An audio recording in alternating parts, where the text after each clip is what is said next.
Good afternoon. I think we're the final panel here tonight. And our topic is preserving the identity post-disaster during reconstruction. So a very intriguing topic, because when you first think about disaster, you think about blankets, sandwiches, immediate shelter, rescuing people, and perhaps not so much about the identity of the place, but that is what our topic is here today. And we have three eminent speakers. Furkan Demirci, who is the head of the Turkish Design Council. Cem Yilmaz, the chairman of KİM, Urban Design Center. And Lucia Ilioupoulou,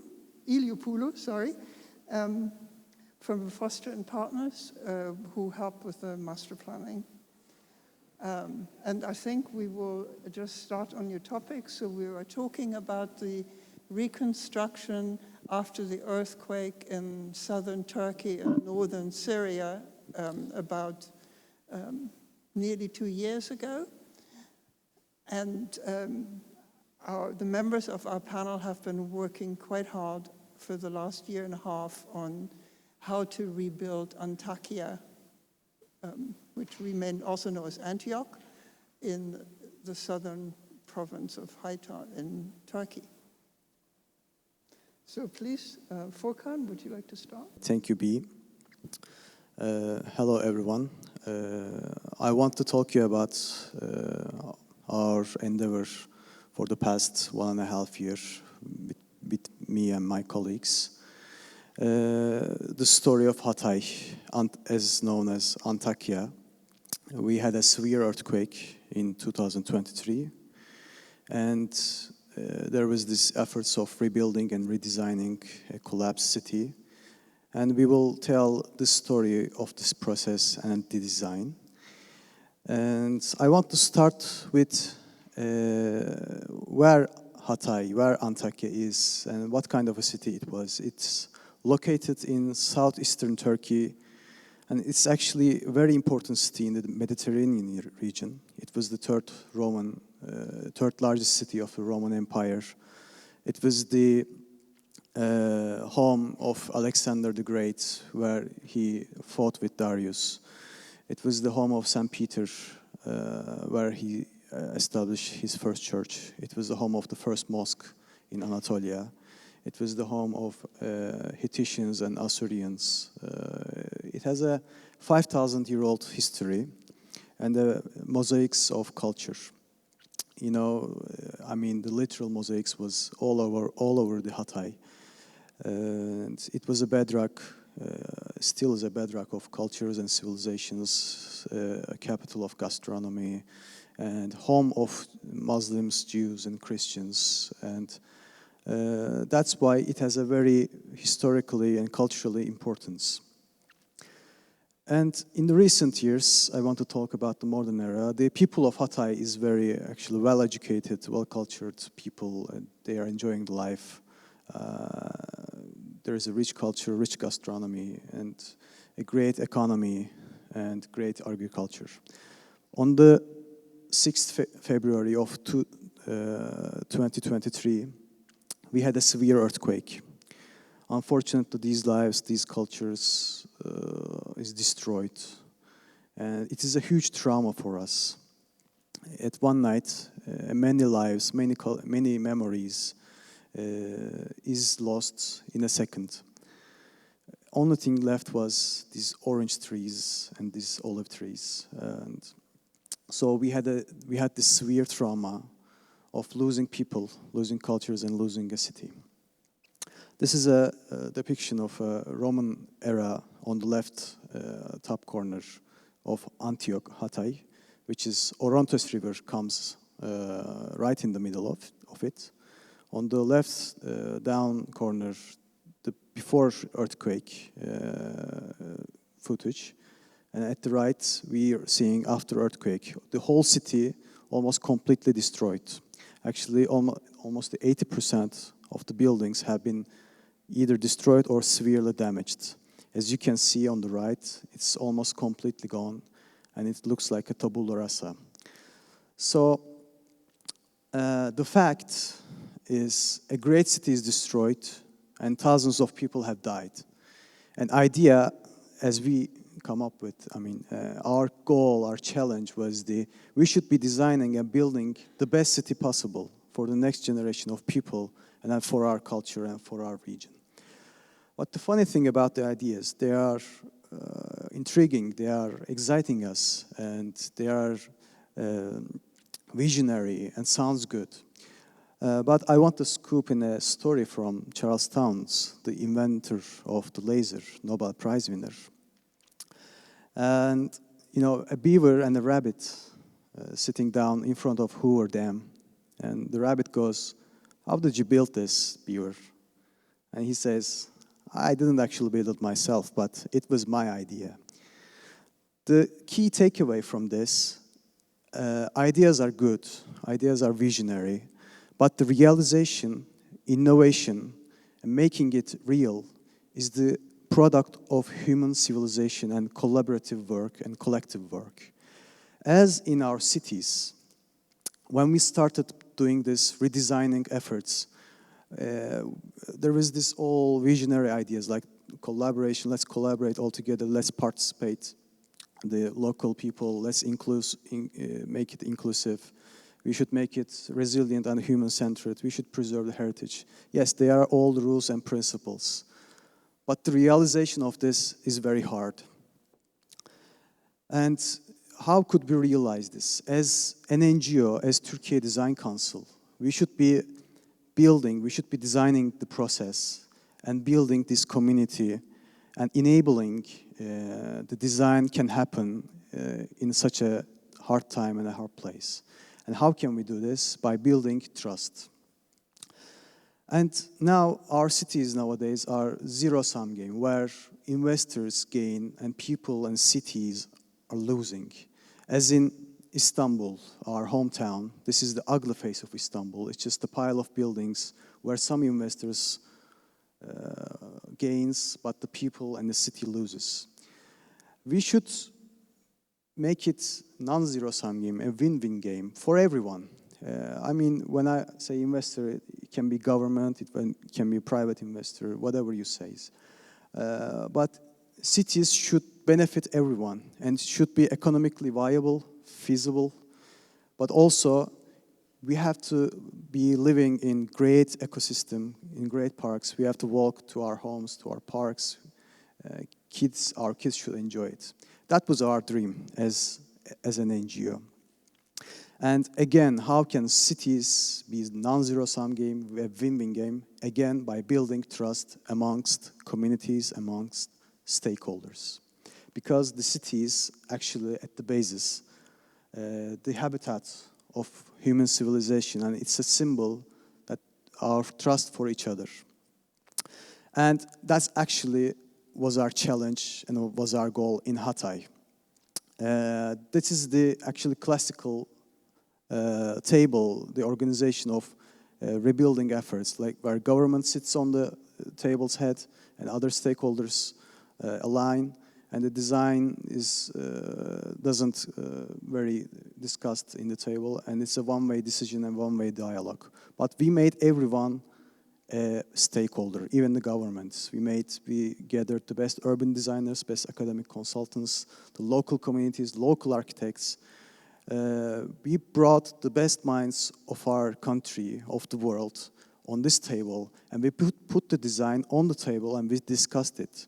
We made over 40 meetings, public meetings, workshops, big workshops, international workshops, local workshops. We even opened a place in the earthquake region. And that's how we include people, involve every stakeholder about these efforts. And this is the product. After my colleagues will tell the details about this project, I wanted to tell the story and the process. And after this product and this design come up, this was the before earthquake. It has a good urban texture, but now it's even better. We all made the urban master plans, the architectural plans, transportation plans, and we made a walkable, livable city. And of course, the historical site was not good. We made reservation plans in the historical site in Hatay. And then all of these efforts made this incredibly beautiful city, and now it's in construction. And this is the effort of 53 teams and almost 1,000 people. Actually, it's a very hard thing to do. When you bring in 1,000 people, it's hard to manage. But as Türkiye Design Council, our goal was to facilitate this environment, this ecosystem, and making sure this project is resulted, and we made sure the government is building this. And now we want to tell this story, this urban innovation, to the world. And this is the small portion of our family.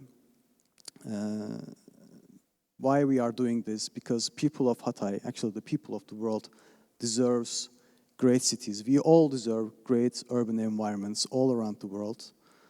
And we want to keep doing this in international level and our national level. And I'm passing the microphone to my colleagues. They will tell the details of the project. Thank you.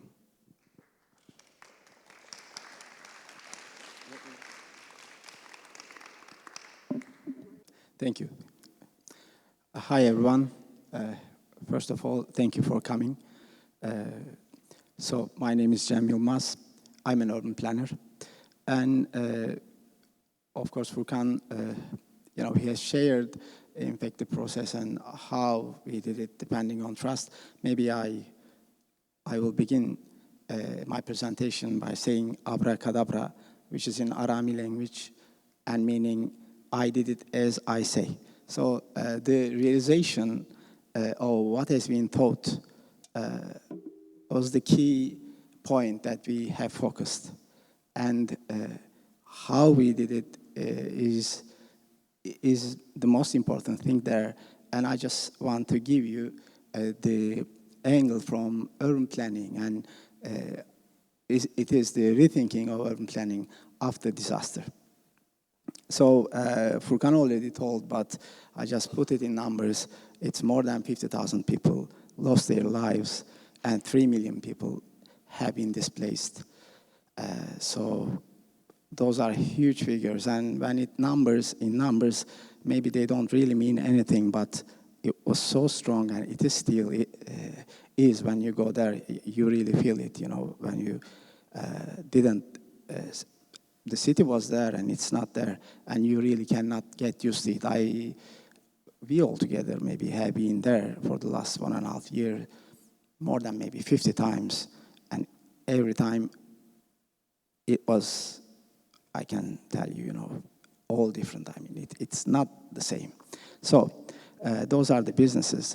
And Antioch, also Furkan said, the location is, it is, I can tell you, is the center, in ancient times of the world, and it was the third biggest Roman city after Rome and Alexandria.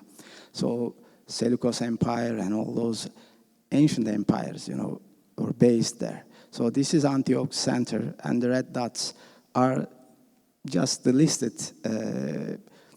ancient ruins of the empires that they were settled and lived there, and the city was damaged. I think it was 7 or 8 times in the history and rebuilt again. So when you go there, you will see a city starting from the surface, but when you go down, you will see other 7 cities starting from 60 centimeters going down to 7. All the ancient civilizations are there. So those are just the historical periods of Hatay. And when you take a look in BC 64, the population was over 250,000 people. And now let me tell you how it was possible for us to carry this up to now, and still we are continuing to carry it so that the continuity of the work, in fact, what made it possible. And well, So the principles, of course, strategies, circularities, resiliences, those are the principles that we were following in our planning. And in this axis, the most important thing is the NGO and the NGO's role in this scenario. And of course, diversity and continuity. And when I say continuity, it is the continuity of communication, it's the continuity of working together, collaboration, discipline, and like following what you are doing and concentrating on the, I will say, not the end product, because it is so flexible that you cannot fix it to just one end product. You have to keep it open. And everybody, you know, has and can and should find a way in if he or she wants to be a part of this process. So that is what we really wanted to give and make people feel. So one of the important things was the financial independence of the NGO. I will also give you some hints and the model after these slides, but I just want to express this, that the financial independence that the NGO had and organized all this using its resources, not having something from the government or from another private or I don't know, another organization like supporting it, but using its sources. And it kept the designers and everybody around the table to act freely and form the project. So the method of this plan, in fact, had 3 speeds, 3 scales, and with this 3-speed and 3-scale plan, what we targeted is to have something which is really a strategical project, I will call, just in the center, like 20,000 people will live there. It is the Republican center of the city after 1930s. So we have concentrated on that area with more than 20 architectural offices and other infrastructure engineers and academic and professional consultants, and had the projects down to 1-to-1 scale of execution. That is the engineering projects, mechanical, electrical, statics, architecture projects, urban design projects, infrastructure projects. All of them have been done and delivered to the governmental bodies for execution. And the second scale is the Antioch city itself. So that scale, of course, the times were different. For example, the first scale had about 8-9 months time to be finished, and the other one like 15-16 months. And then the third scale is the scale of the province. And that goes to the country, which is like, we had these strategies, even sometimes we didn't have the scale, but it is the decisions, visions, and it is the scale, in fact, that we try to keep it flexible and open. And it shouldn't be an end product and should be working, you know, as long as the rulers and governors and NGOs of Hatay, people of Hatay, will close it. So the stakeholder model of this plan is like center, as Furkan said, if you think it as a table, the table was the non-governmental organization, which is Türkiye Design Council.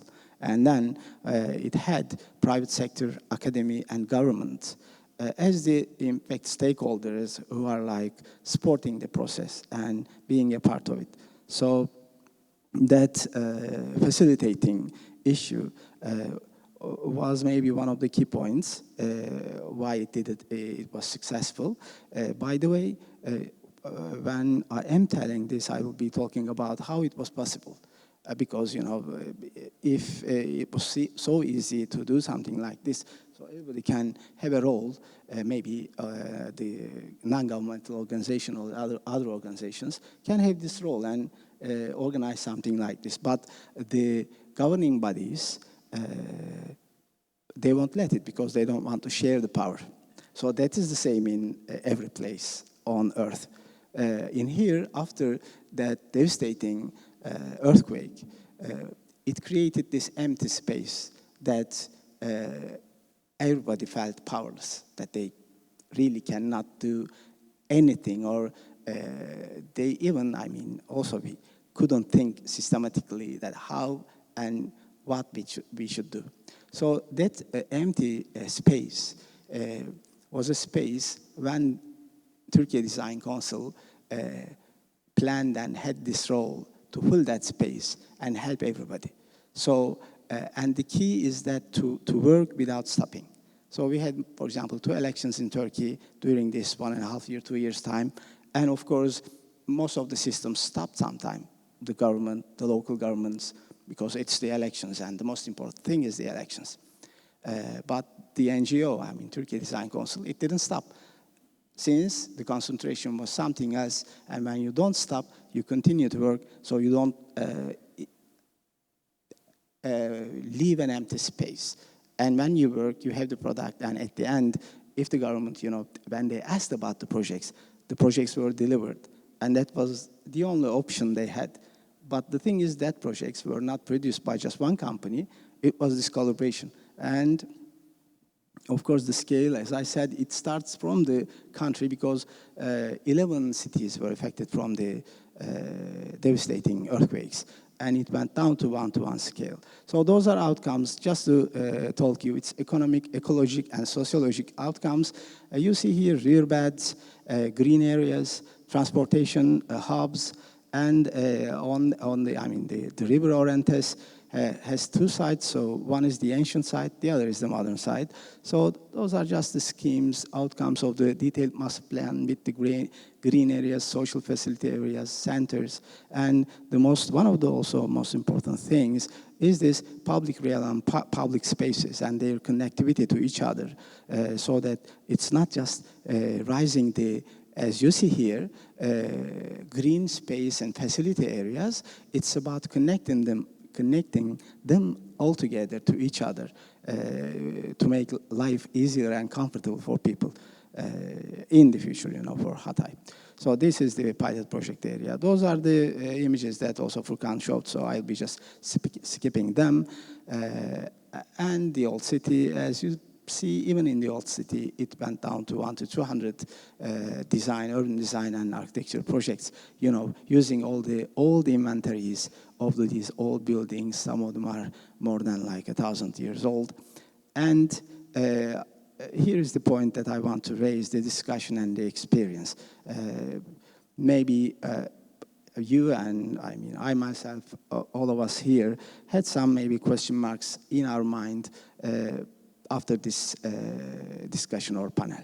So the problem of the world, this is just, of course, my ideas, is before this industrial revolution, it was like, all people, they were like skilled, knowing something or so many things, but doing things, and they were like trusting themselves, and then trust begin in the individual, then you trust the other. So if you don't trust yourself, then you cannot trust the other one. What also Furkan said, building trust, in fact, starts from the individual. So he has to build trust himself then, or herself, whatever, then trust the other. But this specialization, with the industrial revolution, and also globalization, and this era, full specialization, had this handicap, for ecology, economy, and social atmosphere, that it collapsed because the tune is lost, between the people. Since we are trying to be skillful individuals, but we lost the tune between us and it is that we lost to be a society and to be neighbors at least. And as a result, it is like a lonely, fragmented life. Lost communication, lost dialogue, and lost collaboration, which means to do something together, to go to a target together. And the cause is a vulnerable atmosphere for everybody, for the society, for the ecology, for the economy, for the individual. So vulnerability is everywhere. And of course, this has changed the organizations of, societies or human-settled economies, cultures, and So in this disaster, and the role of the planner, and the disaster is a now daily fact of life. It's not just for one day, just in Hatay, but it is a continuous thing now. It is the real fact of global world in this era, and will be. That's what I think again. So as an urban planner, to myself, also the other occupations, you can have a role in this, and you can say that, okay, my role is to prevent and reverse this and gain culture, or try to build again a culture that will last, like the ancient ones did. But here, the question, how comes, and collaborate each other, it seems in Hatay was the key. And this created a new public, which is the word governance now is started to use, by everybody so much, but I think it is now what I will show you in this one. The role of the governing bodies, governments, is like changing from the 1940s, after war. It was like interventionists. The government was the builder and the designer. Then the government was, again, the builder, but it's not the designer. Then in the 80s, it was the regulatory, and up to 2000, it's now the public-private partnership that the government and the private sector and everybody, is a partner in a project. So the future, to us now, our experience and observation is saying something else, that the government's role will change, and the description of public will change. And there will be a new public, and this new public will have its rules, and that will form future. So how it was possible in Hatay? It was, this unfillable void, which was created by this disaster, made us think out of box and do something that was not done before. And this creativity issue, with the designers, because we are in the design festival, a collaboration created a pressure on creativity designers. Because when you collaborate, okay, it is really difficult to, they feel so. But as I said, governance was a lubricant in this, and this new public issue is about to build this capacity. So I just want to say that labor omnivincent is like to work, it conquers all.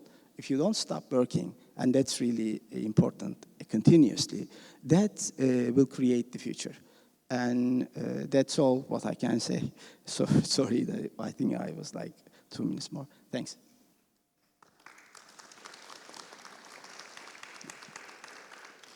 Okay, we're going on to Lukia. Hi everyone, I'm Lukia. I'm an urban designer at Foster & Partners, and today I'm going to present the design framework we developed together with the help of Bureau Happold and MIC for rebuilding Antakya post-earthquake. So Foster & Partners visited Antakya shortly after the earthquake, and what we experienced was devastating. More than 80% of the buildings have collapsed in the worst affected cities, including the center of Antakya. We have been invited to develop a framework, urban design framework, that will serve as a guide for rebuilding Antakya and its communities. Our focus has been the west side of River Asi, the part of the city that was mostly built during the 20th century. With the support of a multidisciplinary team of architects, planners, engineers, and anthropologists, we developed a design methodology from understanding the city's history and culture, learning from other cases of post-earthquake reconstruction, listening to the community's memories of the place, restoring the sense of place, but also paving the way for Antakya 2.0 and by building resilience for the future. So the ancient Antakya was founded in the 4th century BC, and later on became one of the largest cities in the Roman Empire. And talking with historians, scholars, locals, and we try to uncover the many layers of history and understand how the city grew and evolved over time. But most importantly, understand the building typologies and the urban blocks that existed right before the earthquake, the richness in colors, proportions, and uses that contributed to vibrant streetscapes, but also how residents engage with public spaces on a daily basis. Finding the right balance, basically building a city from after an earthquake is more challenging than building it for the first time. And there are valuable lessons to learn from other cases of post-earthquake reconstruction. In Sicily, in 1968, a decision was taken after the earthquake to build new towns next to the demolished villages. These towns adopted an urban model that was completely alien to the identity of the local population, with completely different urban structure, different typologies, building typologies, and oversized public realm. So trying to find the right balance between rebuilding a city replica and building a city based on best practices, we believe that can only be achieved by including the local communities in the process, listen to their memories, their concerns, and their aspirations for the future, and build with and for people in order to create a sense of ownership and belonging. And ultimately, the goal is to encourage people to come back.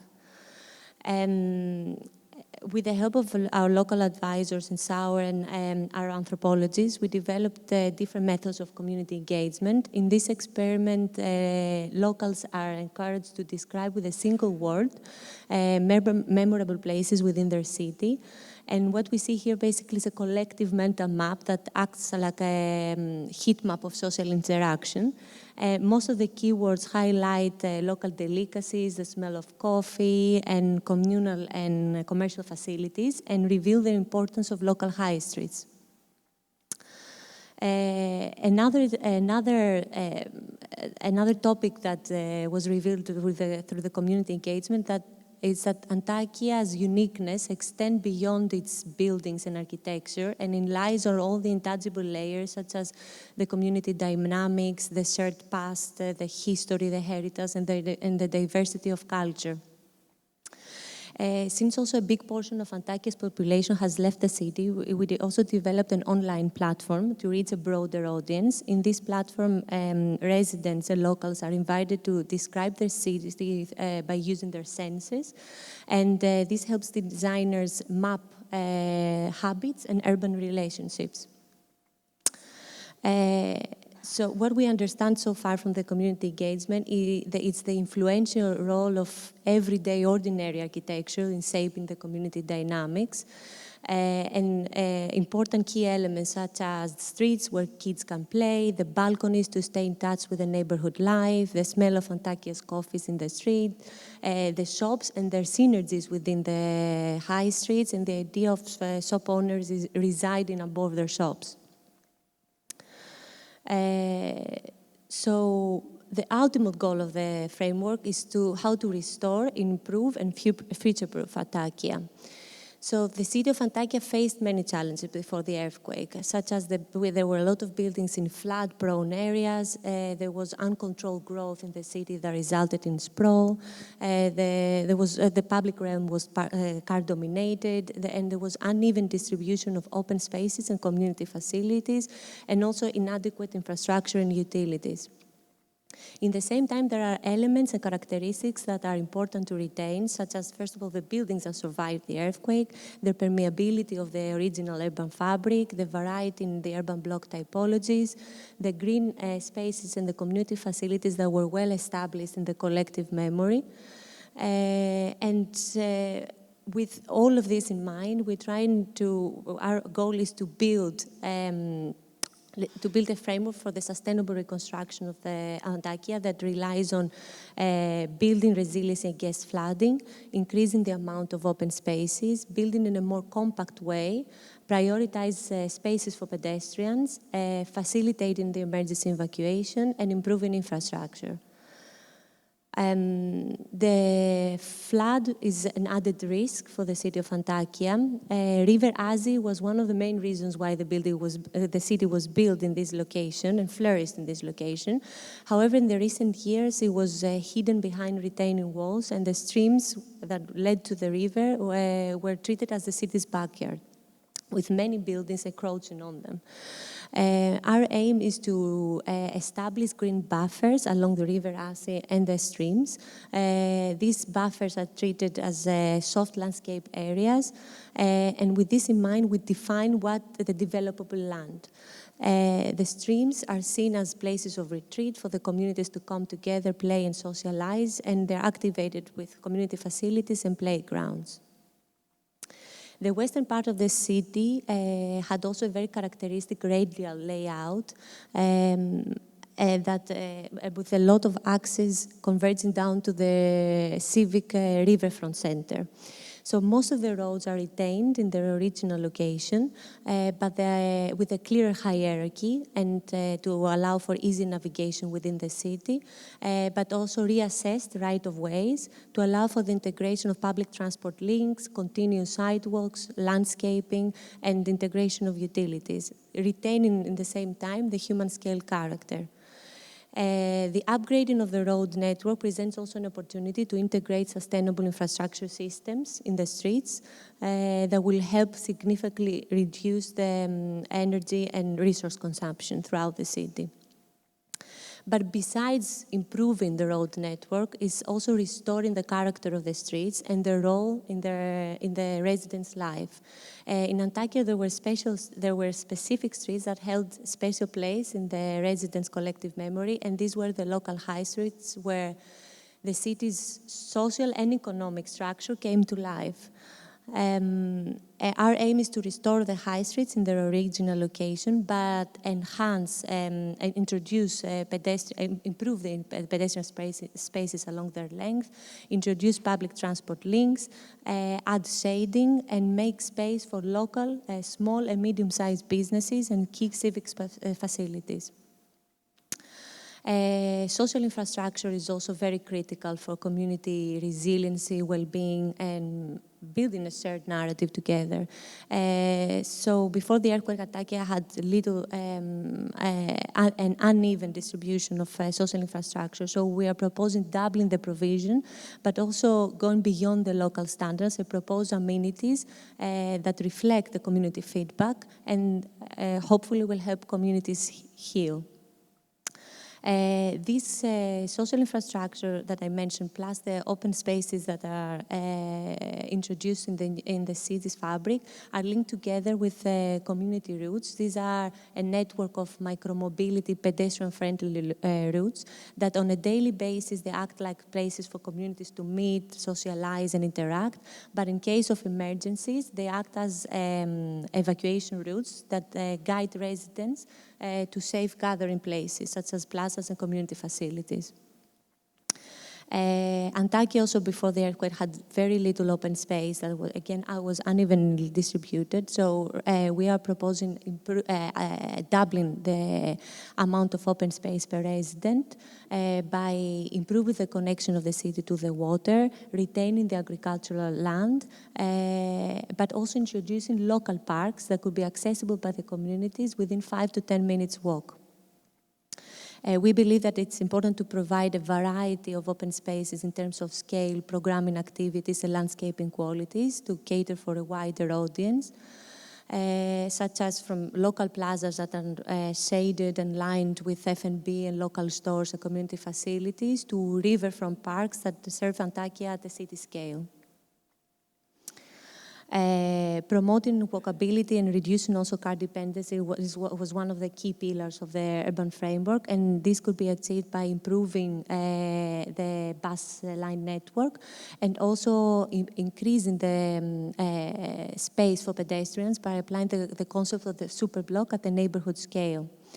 A citywide bike lane network was also proposed, with bike lanes being generous in width to allow for groups cycling, commuting, strolling with prams, but also strolling with wheelchairs, which was an essential need that was brought to light from the earthquake victims. Walkability is also promoted at the neighborhood scale. There are 13 districts that are defined in the western part of the city of Antakya, which was our focus. These districts are bounded by the streams and centered around the local high streets, are walkable within 20 minutes, and they contain all the amenities needed for daily top-ups. At the neighborhood scale, the rationale is to retain and integrate the buildings that survived the earthquake and they are still inhabited today. The established city high streets that connect the districts with proposed local commercial centers, but also introduce local high streets that they run at the heart of the districts and provide all the amenities and the amenities that residents require on a daily basis. Introduce the community routes that they run through the heart of the neighborhoods and link residents to the open spaces and the community facilities, but also introduce more smaller and intimate open spaces at the block level scale that are linked together with pedestrian pathways. The proposed building typologies reflect the scale and the proportion of the buildings before the earthquake, the heights respond to the local climate, and also adhere to the earthquake resilience principles that we developed together with Buro Happold. Our ultimate goal is to restore the sense of place in Antakya, rebuild sustainable communities and resilient neighborhoods. Thank you.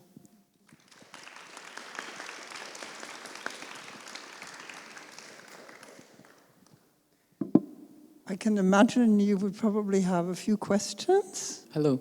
Thank you for the presentation. It's really, really well done. While I was watching it, one of my main concerns as a young person that pays half of their income on rent, I saw a slide that said you're aiming to kind of build more compactly but keep the same amount of units.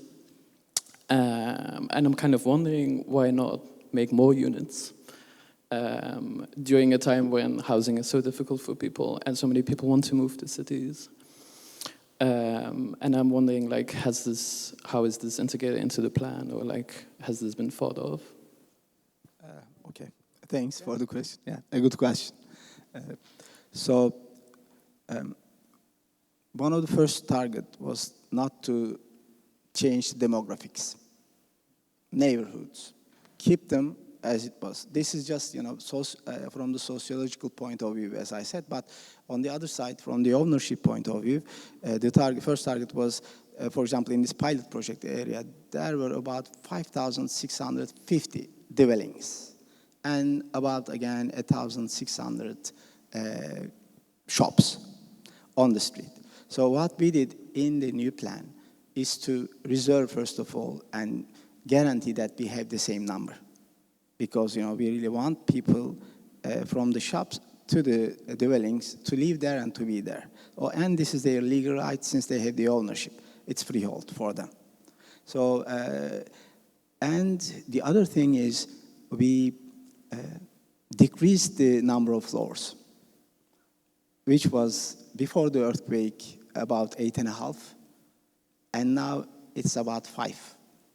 Which is 4 down the river, Orantes, 6 up the Fatih Street. So, that was the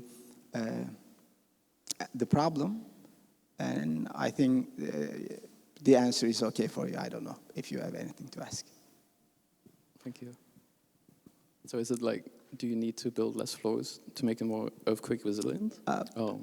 Also, yes, also because of the silhouette, that there is this, 5,000-year-old city there, and the mistake, I will say, also to the earthquake, is that height of 9 floors just beside the Orantes River and the situation of the earth, from the stability and geomatics. Is really discussable to build higher. That was also one of the reasons, yeah. Thanks. Thank you. Thank you. So many interesting points raised, but I just want to go to the fact of this remarkable coordination of an international effort with so many partners. Furkan, can you tell us whether any other design council has attempted anything of this scale, to your knowledge, across the world? And does it signal a new sort of role for NGOs in light of Chem's observation, which I think is true. You know, we're moving beyond reliance on the nation state. We have to find new solutions globally, cooperatively, collectively to these disasters that we're facing. Thank you. Thank you. As far as we know, there is no anything like this kind of effort in the world. As an NGO takes part and leads the whole urban planning and design process, signs protocols with government and organizes the stakeholders and the products and design itself. And as Mr. Cem tried to tell, this could be a new governance model because our problems are getting harder as humanity. We are living in a world of disasters, crises, and wars. So we need proactive NGOs, actually proactive people. NGOs are just good behaviored people that organize with each other and try to give something to the world without asking for a benefit. So that's what the world needs, because when there's government and there's people, this could be a one-way dialogue. And now we have to find a way through between those roles and try to collaborate and focus on real-world problems and really work on to solve it.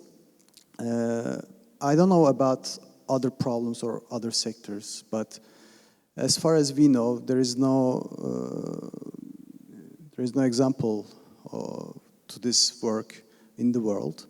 But this could start something for other sectors, other problems as well, because who stops us to get the world better? We can start today. We don't need any permission from any government or any bureaucrat or any institution. We can start today by collaborating each other, trusting each other, believing in something, and we should start building it from today. Thank you. Thank you for your presentation. It's all very interesting. Could you give us some idea of the timeline of how long this is all going to take? And my second question is, how do you ensure that the correct materials are used? Because I believe that was one of the problems in the earthquake, that contractors hadn't used the correct materials. Thank you. Thank you. First timeline. The pilot project area, which is for 25,000 people to live, like 6,000 dwellings and maybe 1,700 shops. It will be, in 2 years' time, finished, constructed, and the life will start. To Antioch City Center, our planning is about 5 to 7 years. Hopefully 5, to be finished physically. And the city, I won't say the normal daily life, but they'll have a daily life of rhythm.